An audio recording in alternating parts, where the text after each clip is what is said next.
Hi everybody, good morning and welcome to our webinar today on the business case for hiring people with disabilities, including the launch of Ahead's exciting new employer attitudes survey. Before we start, I just want to start with a bit of housekeeping. First of all, I'm going to introduce myself. My name is Dara, Ryder, CEO of Ahead, and I'm here today with my colleague Caroline McGrotty, who's the employment manager here with Ahead and coordinator of the WAM program. And we'll introduce you to our other guests as they come later on today. Just some housekeeping before we begin. Just to say that there is captioning available for this. Our wonderful captioner Judith is providing captioning today, and you can find that by accessing it via the CC button at the bottom of your Zoom window. So if you switch that on, you should get a transcript live as we speak here today. Just to highlight that there's two ways you can engage with us today. In the chat box, I can see you're already beginning to have a chat with each other, which is fantastic. And that's exactly what the chat's for. It's for dialogue between the guests or things that you are between the participants here today, and comments you can make as you go along. We also have a specific function that's for asking questions for the panelists. So people like myself, Caroline, and our wonderful two guests who'll present later on today. So if you have a question, that's where you post that, and you can save that Q&A just for questions only. And what we'll do is, as we go through the session, we'll take those questions at the end of each contribution.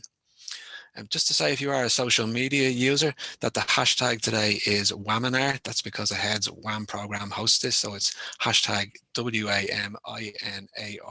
And I think, Niamh, if you could post that into the chat here today, that would be fantastic, so people can see the hashtag as they watch. So if this is your first attendance at a webinar, I'd like to really take the opportunity to welcome you and to say that whatever sector you're coming from, we really welcome the fact that you're coming here to learn more about the business case for hiring people with disabilities. And we think it's a very strong one indeed. I'd like to take the opportunity just to thank our funders of the WAM program, the Department of Social Protection. Without his support, we couldn't deliver the WAM program itself or engage with the related activities like the conducting of the research that we're launching today. So we really appreciate their support. I'd also like to thank all the wonderful employers who engage with WAM, who lead the way really in authentically and genuinely addressing barriers for people with disabilities in their employment and recruitment processes, and striving really to create inclusive work environments where everyone has the opportunity to demonstrate their ability. So before we jump into the actual content here today, I'm going to ask Niamh if she would kindly share a poll, which is just going to ask you a little bit about the sector and the background that you're coming from today, just so we can see who is in the audience with us. And so that should pop up on your screen, and you can begin to answer and respond to that poll. Hopefully now everybody can see that. So while you're chatting there, or while you're beginning to engage with that, I'd like to just introduce you a little bit to Ahead, I suppose, and to the WAM program. So Ahead's mission is to create inclusive environments in education and employment for people with disabilities. And we've been around since 1988, so we're long in the tooth now at this game. The WAM program itself, or WAM is short for Willing Able Mentoring, is a project of Ahead that's been around since 2005. And as I mentioned, it's funded by the Department of Social Protection. WAM works with employers who provide paid graduate level internships or placements for graduates with disabilities by ring fencing roles for a minimum of 6 months for these graduates. And we've placed over 500 graduates in the lifespan of the program today. And it's really important to say the outcomes are very, very strong, with over 80% of our graduates securing full-time work as a direct result of their placement upon completion. So you can find out more about that program at ahead.ie/WAM, and perhaps Niamh, you might throw that link into the chat as well so people have it. So Niamh, if you could share the results of that poll, we might have a look, and I might bring my colleague Caroline McGrotty, who's the employment manager with Ahead, in to have a chat about them. Hi everybody, good morning. It's great to see so many of you here today. I'm really excited to be launching the findings of our survey, which myself and Dara are going to present on later on shortly. So I think, are we seeing the share here now? Yeah, we should be seeing the results. I think everyone else can see them there. So it's really good to see that there's a range of different roles here in the room, because it does kind of take a whole of workplace approach to inclusion to really kind of create that supportive environment where everybody feels like if they need support, they can reach out and ask for it. So we see people from HR in the room. We see people from disability access officers, whether that's in higher education or in private or public employers. We see line managers and a number of hiring managers also in the room, and just employees who are here to find out more themselves. Do you want to have a look at the sectors there, Caroline? Yeah, so we have quite a mix of sectors. So public employer are representing about 38% of attendees here today.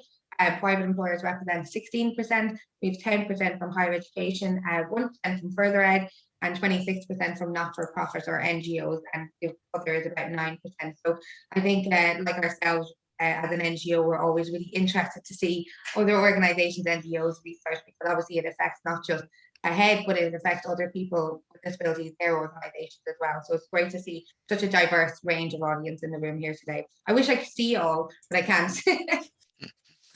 So we might just stop the share there now, and will we move on to the next phase, Karen? So if you want to share your screen, I'll just give an outline of what's actually happening in terms of the agenda here today. So just to say that what's going to happen is that myself and Caroline are going to formally launch the attitude survey, which we spoke about, which really analyses employer attitudes to hiring people with disabilities, which has been commissioned by a head and conducted by Behaviour and Attitudes on behalf of us.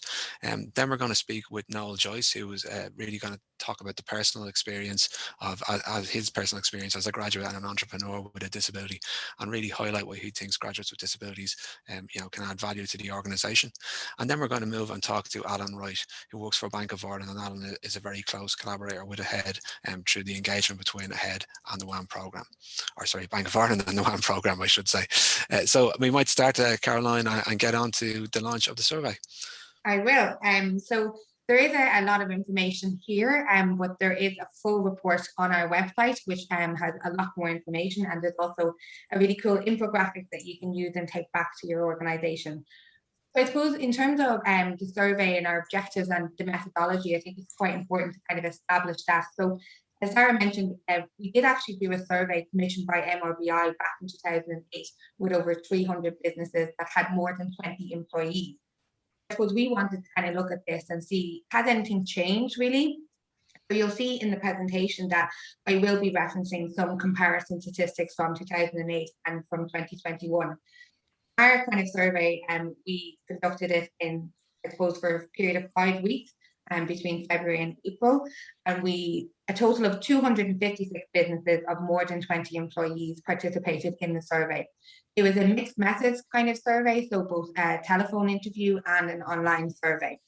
In terms of, I suppose, the proportion or the breakdown of the types of companies, we kind of categorize them based, again, like on the 2008 survey. So Dublin-based companies, rest of Leinster, Munster, and then we combine Connacht and Ulster together. So there is a table of contents here. So in terms of company size, it very much ranged from 20 to 49 employees, to 50 to 249 employees, and 250 and over. So there is quite a diverse range of companies that participated in the survey. The majority were actually companies that had over 250 employees, and the majority of them were based in Dublin. So around 56% were based in Dublin. So one of the first sections we looked at in terms of the survey was around company diversity and inclusion policies. So we asked them, the very first question they were presented with was, what is the first word that comes to mind when you hear the word disability? And I suppose there's a word cloud here over on the left-hand side, and it very much kind of had all the negative kind of connotations, limitations, challenge, the obvious kind of disabilities as in wheelchair, etc., limited physical ability. But again, we had some positive words that came out from that as well, like equality, opportunity, empowerment. So it wasn't all negative, but it still is interesting to see that that's the first thing that comes to people's mind. In terms of, they were also asked a second question then, what's the first disability when you think of when you hear the word disability? Again, physical disability, wheelchair user definitely was something that was the most common disability that people thought of. Autism spectrum actually featured quite highly in that as well. Down syndrome, blind, hearing issues, and sometimes mental health as well. So I don't know, Dara, do you want to come in on here with that?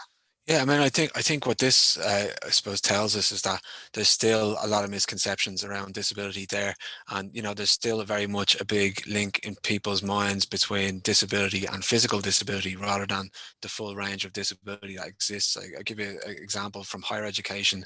Only 6.5% of students with disabilities are registered with support services have a physical disability. So it's a relatively small portion in the kind of wide spectrum of disability, a hugely diverse community that people with disabilities are. So it's really not, I suppose bringing in that idea that we have that we need to consider people with mental health difficulties, with autism, people looking on at neurological conditions like epilepsy, significant ongoing illnesses. We could go on and talk all day, specific learning difficulties like dyslexia. So it's a really diverse community, and I suppose that would just would worry me slightly, because it means that if we don't have a good full understanding of disability, then how can we provide appropriate support and offer it? Yeah, and I think again we're seeing that in the WAM program itself. I mean, in the last 3 years, we released a report last summer, which is available on our website, and it looked at the trends of the different types of disability, the profile of graduates that we're placing with our employers. And the most common is mental health or ongoing illnesses, and autism. They would be the three most common types of disabilities we've been kind of working with over the last kind of number of years. So I think it's what Dara was saying, it's really important to kind of, you know, change your perception of disability when you hear of that word initially. Goes on to the next slide. So in terms of, we asked companies whether they had a diversity and inclusion strategy. The good news is 76% of companies indicated yes, that they had a D&I strategy. 8% said they was in development, 14% said no, and 2% said they weren't sure. So that is really good news, is that more and more companies are kind of developing strategies or have a strategy in place to attract and retain a diverse talent pool. In terms of, I suppose, in that D&I strategy, was there specific reference to employees with disabilities or people with disabilities? So of those 76% that said yes, so 188 employers, 79% of them said that they had reference to people with disabilities in that D&I strategy. So that is good, but we would like to see that kind of increase. And I suppose we don't actually know the extent of what is the wording that they have in relation to employees with a disability. Is it just one line, or is it a whole section? So we're not actually too sure on that element. Yeah, I mean, I think it's just really important though to highlight that this is good news, that, you know, there is strategic intent there, even if it's not necessarily being always matched by the reality on the ground for graduates, that we can see at least this is a positive to take from the survey. Yeah. So we then asked them kind of, do they have any targeted recruitment for people with disabilities? So 37% of employers that responded said that yes, they do actually undertake targeted recruitment campaigns to attract people with disabilities into their workforce. So that would be working with the likes of the WAM program, for example, or many other disability program initiatives out there. So it's kind of a good thing, but we do wish that it was kind of higher. I suppose if you even look at the Employment Equality Act, you know, there is provision in Section 33 that says employers can take initiatives, positive action initiatives, to target people with disabilities, people who are over the age of 50, and members of the traveling community. So I think that, you know, that's one of the questions sometimes I get asked when I meet new employers is, you know, is it legal to just kind of target advertising as, I suppose, people with disabilities? It is. It actually, the state recognizes that people with disabilities are one of the most marginalized groups in society in terms of accessing the workforce. The other kind of, sorry, Dara, go on. Yeah, no, I was just going to highlight that, I suppose, just to highlight that there is this sometimes a debate in the community about, you know, well, shouldn't we just be able to access you know, mainstream employment? Of course, in the ideal world, that's what we want to achieve. But I think some of the findings in the survey indicate that we actually do need to take this as a first step, and that these targeted recruitment programs can actually offer real ways for employers to understand the barriers, much, you know, build a much greater awareness and understanding of the barriers that do exist within the workplace and within their recruitment programs, and use that learning then to affect change in their mainstream practices, so more people can come through those channels too. Yeah, and that's exactly the purpose of the WAM program. We always say it's walking the line with the employer, because we're kind of analyzing their recruitment processes. And, you know, over time, employers have made changes in their mainstream recruitment practices because they've learned around the different types of barriers that could present for people with disabilities when they work with WAM. In terms of, I suppose, resource groups or voluntary networks, these sometimes are called employee resource groups, ERGs, or employee networks. So we asked them, did they have different types of networks? So we can see that 41% said they just had a general D&I network, whereas 24% said they had a specific resource group for disability itself.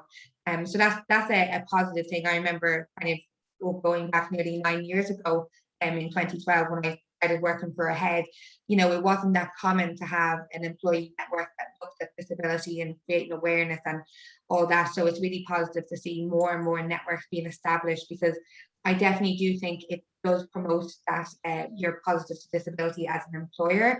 And if you do have a network, you know, make sure you kind of highlight that on your website and highlight all the different types of network, you know, to show that you want to recruit people with disabilities.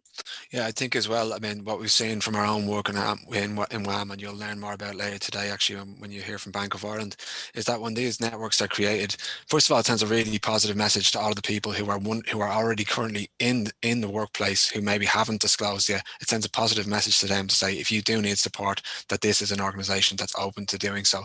So people are much more likely to come forward. But also, it actually generates and creates its own momentum within there. So actually, a lot of the the discussions that happen in those networks result in real lasting changes to the actual practices and the policies of the organizations as well. So the next section we looked at was the value of diversity within the workforce. So there was a number of questions asked to employers. So the first one was kind of, you know, I suppose the diverse society at large and whether it impacted positively on the business. So we can see really, really strong statistics here, you know, that employers really do feel there is that having a diverse workforce actually does impact positively on the business. So for example, kind of, you know, understanding its customers' needs, retaining staff and innovate, and the ability to generate revenue as well. So that was kind of more just around diversity as a whole. But in terms of, I suppose, it's specifically referencing hiring people with disabilities, again, you know, quite positive overall in employers seeing that there is a benefit to hiring people with disabilities in their organization. So I think 83% said yes, definitely, or yes, mainly, that it does have benefit.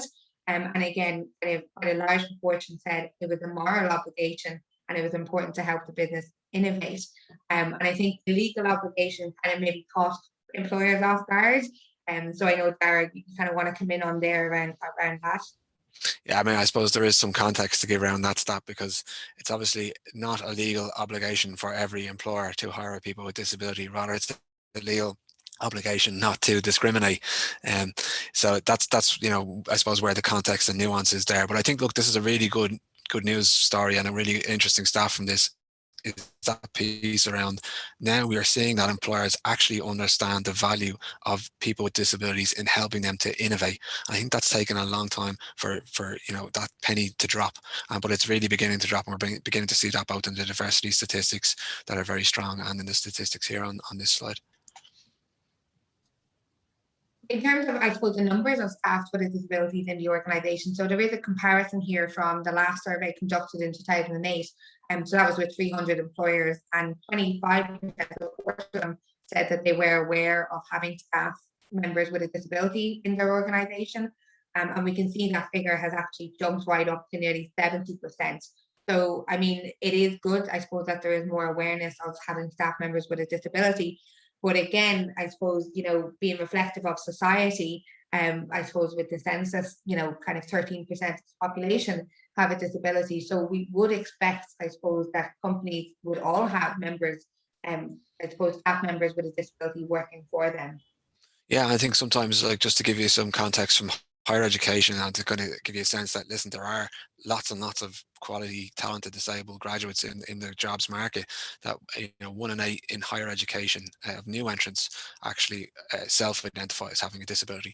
So that's not carrying through here, and we only see 2/3 of senior HR professionals in these companies aware of a staff member with disabilities. And I should say that is aware of it. That's not, this isn't validated data within that. So I would kind of put that caveat on it, but it's really, that should be 100% of people who are aware.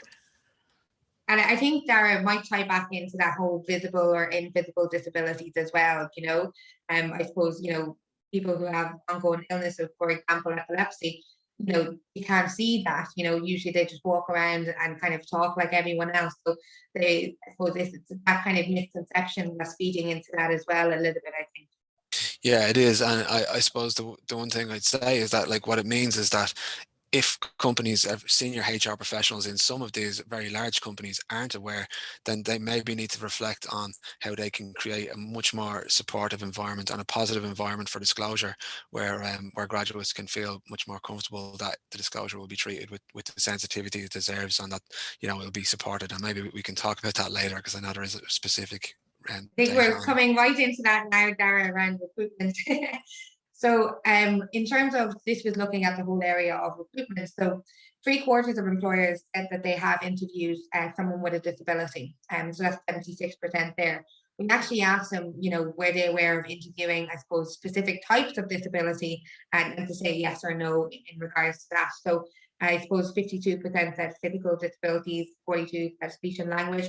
I won't go through them all. It is available on our website, but I suppose again, it's the more visible disabilities that people are aware of interviewing, rather than the hidden disabilities, which are kind of down below around neurological, DCD, dyspraxia, significant ongoing illnesses and stuff.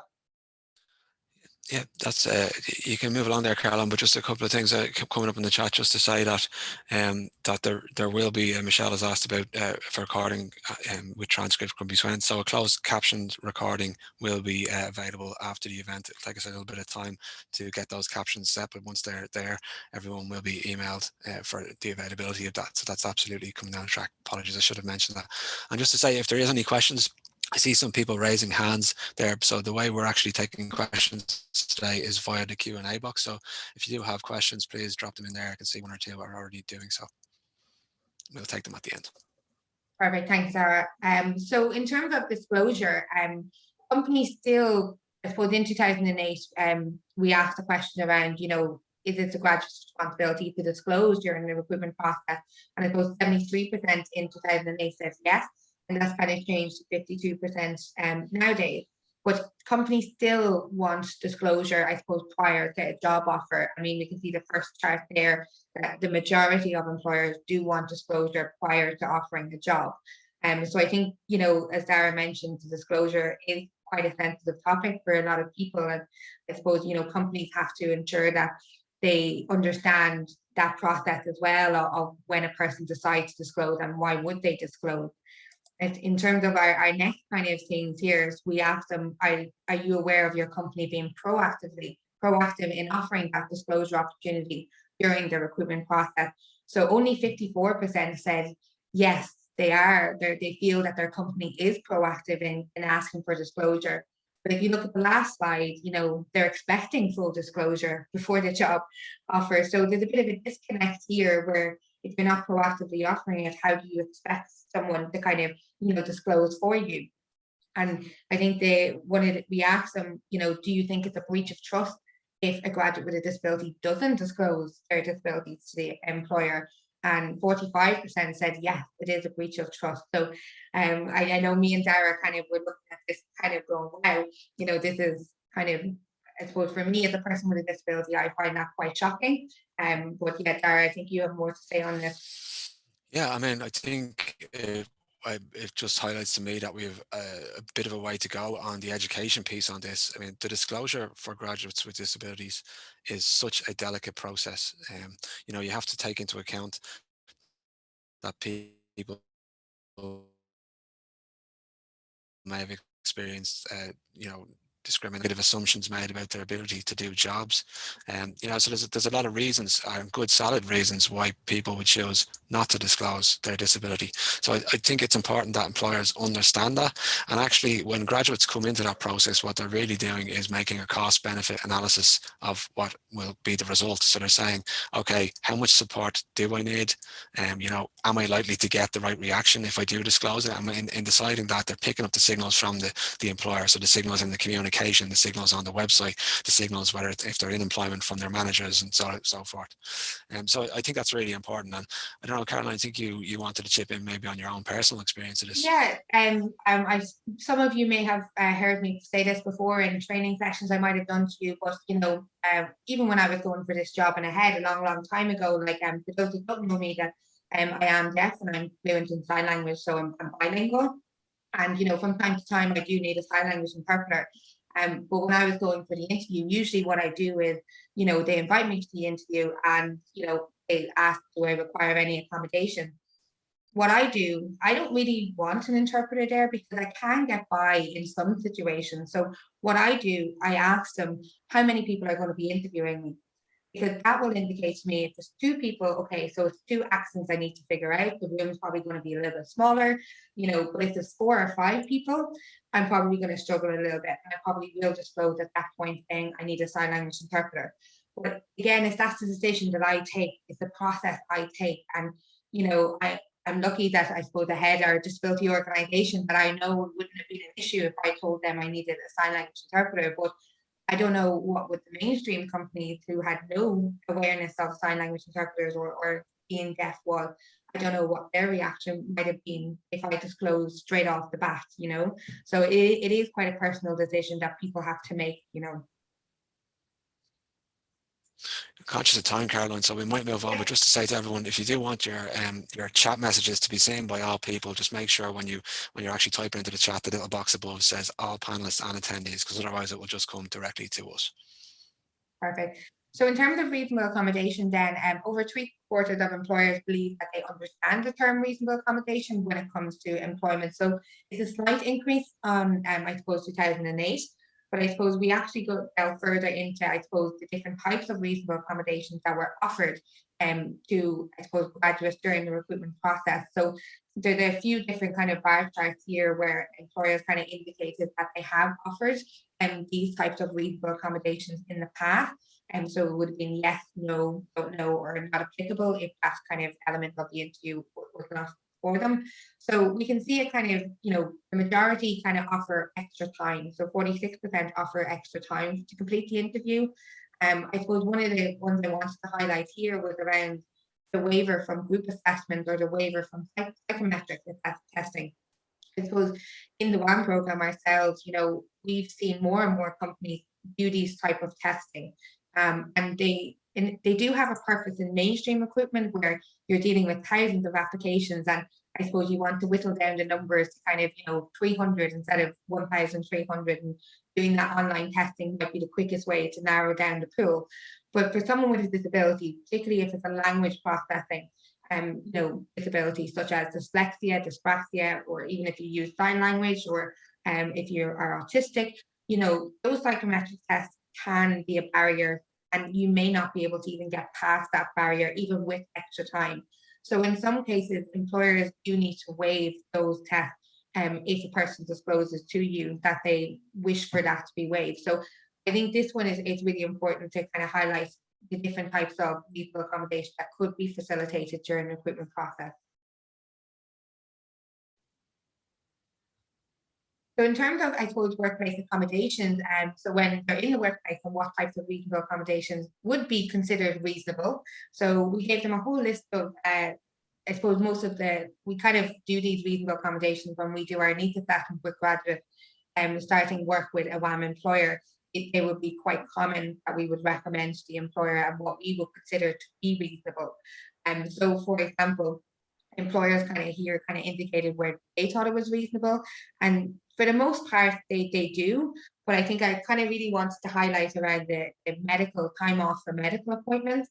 I suppose, 10% said that it wasn't reasonable. But if you look at the Employment Equality Act, it is actually specified as a type of reasonable accommodation there. So I think there's a bit of awareness that needs to happen around that. And then again, I want to highlight around assistive technology. So I think, Dara, you wanted to kind of come in around there. You were kind of a little bit shocked to see that that might not be a reasonable accommodation for some people. Well, look, I suppose in these surveys, look, you're never going to get 100% of your responses in one direction. But the reality is that all of these are reasonable accommodations, and the vast majority of these that we've listed up here are actually very low cost accommodations as well. Our own research from WAM last year shows that actually 2/3 of accommodations don't cost anything at all. And that's kind of reflected in the different accommodations up on screen here. I mean, many of these are quite easy to implement. They just require a little bit of thought in how you design the workplace or the work practice. So the one thing I suppose that stood out for me here as a real worry was the use of sign language interpreters being so low in that piece. That sign language interpretation is vital for people who require it, for ISL users to engage with others in the workplace. to different levels depending on the nature of the individual. So like it could be that those individuals may need it just for your team meeting perhaps, or just for key pieces. Maybe they have to make a presentation or something like that. But if for those instances, it's absolutely vital. And so that is a reasonable accommodation. I suppose just to give some context on perhaps maybe, and I'm speculating here, but maybe why it's so low is because of the cost involved in that. It is a high cost support need, and there isn't actually currently funding available through government streams for that in the workplace. There is for the interview stage, but not in the workplace.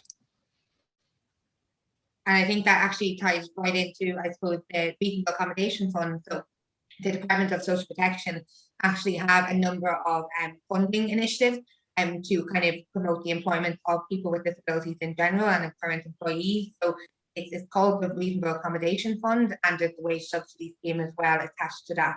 So we asked employers were they aware of the Reasonable Accommodation Fund by the DSP, and only 26% said yes, they were aware of this fund. And I suppose this is not new information. We kind of know this. I know As I Am and Irish Jobs recently did a survey back in April, and it was focused on autistic people, and they asked employers who participated in that were they aware of it as well, and only 16% said yes, and only 2% availed of it for autistic employees. In terms of our survey, and I suppose, you know, of those 26% who were aware of the fund and had they applied for any of the different initiatives throughout that. So 40% would have applied for the employee retention grant, 40% applied for the workplace equipment grant, 39% applied for the wage subsidy scheme, 33% applied for the disability awareness support scheme, and then the 25% applied for the job interview interpreter grant, and then 20% for the personal reader grant. So there still is kind of low uptake on these grants, so we would like to see kind of employers become more aware and to use them, and they're there for a reason. And so this was kind of a really interesting one for us as well. Absolutely. I think it really highlights the need for a kind of national campaign to make employers aware. But I'd really encourage all the employers in the room to go and check those grants out afterwards, because there's actually a lot in there that's really useful. So just kind of overall summary, there is more detail on our website. I think Neve is probably going to share the link in the chat, and we'll send an email to all attendees afterwards. It overall has been a very positive view as to the importance of diversity being represented in the workforce. And there's a very strong belief that hiring people with disabilities is of benefit to the organisation and important for the business to innovate. But only 37% have targeted recruitment aimed at people with disabilities, and just over half proactively offer that opportunity to disclose. So I think, Dara, you might give the key actions there. Yeah, I mean, look, a big thing is really to have a look at and raise more awareness and understanding within your workplaces as what is considered a reasonable accommodation, and in the recruitment process and in the workplace itself. Ensure that you audit and analyze your recruitment processes. So make sure that if you have people with disabilities in your organization, talk to them about their own experiences, about the barriers that they've experienced in engaging in work, either in that specific workplace or previous work, and try to use that information to engage in changing your practices and your policies. You can equally, as Caroline mentioned, you know, that we have this targeted workplace recruitment program in AHEAD called WAM, and there are others out there. We would encourage you to engage with those, because they're great learning spaces, as well as helping you to boost your diversity profile. Brilliant learning spaces for better understanding the barriers that are currently there, often unintentional barriers, often things that can be fixed quite easily with a bit of thought around them. I think there's also a need, in terms of, we mentioned already, in terms of national campaign or national highlighting of the funds available to employers. And just to say that AHEAD has a whole wealth of resources available as well to explore. I'd recommend you check them out, ahead.ie, on the website. I think that's it for my part, Dara, isn't it? Sure. Yeah, we've got a couple of questions coming in just to address. I know we're running a little bit behind, but we'll just, rattle through a few of those very quickly, because there's a few important ones. There is an anonymous question around how to navigate the disclosure process from someone who's in that position themselves and currently debating and making that difficult decision on whether to disclose or otherwise. Can I ask maybe Niamh in the background if you could find a link to AHEAD's disclosure publication and post it into the chat? That would be great. I think that's a great first place to start, because it helps you to think about the different concerns that you have. And I just ask that individual, don't be shy to get in touch if you need some advice direct to AHEAD's to a headline, and the people in WAM can speak with you about that.